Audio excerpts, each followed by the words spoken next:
$836 միլիոն դոլարանոց ծովային հեքիաթ Սիդնեյում, աշխարհի ամենաթանկ եւ ժամանակակից ձկան շուկան, որտեղ ներս մտնելու համար տոմսեր հարկավոր չեն։ Սիդնեյի նոր ձկան շուկան համարվում է հարավային կիսագնդի ամենամեծ եւ աշխարհի ամենաժամանակակից ծովամթերքի կենտրոններից մեկը, որը դարձել է Ավստրալիայի ամենատպավորիչ եւ սպասված վայրերից մեկը։ Առաջին իսկ քայլերից այստեղ զգում ես օվկիանոսի թարմ շունչը, յուրահատուկ ծովային մթնոլորտը, ձկնորսական նավակները, թարմ ծովամթերքի բույրն ու մարդկանց աշխույժ շարժը ստեղծում են մի կենդանի միջավայր, որտեղ ծովը կարծես դառնում է քաղաքի առօրյա կյանքի անբաժանելի մասը։ Ջրի ափին վերխոյացող շուկայի նոր շենքն առանձնանում է իր բացառիկ ճարտարապետությամբ, այն ունի մոտ 200 մետր լայնությամբ տպավորիչ ալիքաձև տանիք, որը նմանակում է ձկան թեփուկների։ Այս նախագիծը ոչ միայն էսթետիկ է, այլև էկոլոգիապես կայուն։ Տանիքը հավաքում է անձրևաջրերը, իսկ կառույցի բաց դիզայնն ապահովում է առատ բնական լուսավորությունը։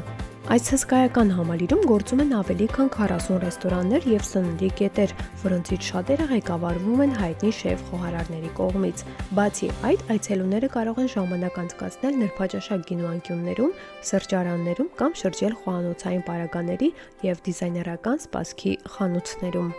Շուկայի ամենամեծ առավելություններից մեկը կատարյալ մաքրությունն ու ծովամթերքի անհավանական հարուստ տեսականին է։ Այստեղ կարելի է հանդիպել Ավստրալիայի եւ աշխարհի տարբեր ծովերից բերված թարմ ծովային բարիքների, ատլանտյան սաղմոնից եւ տարբեր ձկնատեսակներից մինչեւ թասմանյան ծովախեցգետիններ եւ թարմ ոստրեներ։ Բայց այստեղ կա եւս մեկ փոքրիկ բնակիչների խումբ, որը վաղուց դարձել է շուկայի անբաժանելի մասնիկը։ Խոսքը տեղի ճայերի մասին է։ Նրանք կարծես իրենց սեփական իրավունքներն ունեն այս ծովային աշխարհում, ազատ շրջում են բացօթյա տարածքներում եւ երբեմն այնքան համարձակ են լինում, որ փորձում են այցելուներից պահանջել իրենց բաժինը։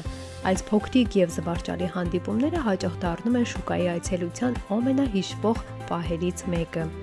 Ուստի այստեղ պետք է ոչ միայն վայելել օվկիանոսի թարմ բարիքները, այլև մի փոքր զգոն լինել, որպեսզի ձեր համեղ ճաշը հանկարծ չվերածվի անսպասելի թևավոր հյուրերի հյուրասիրության։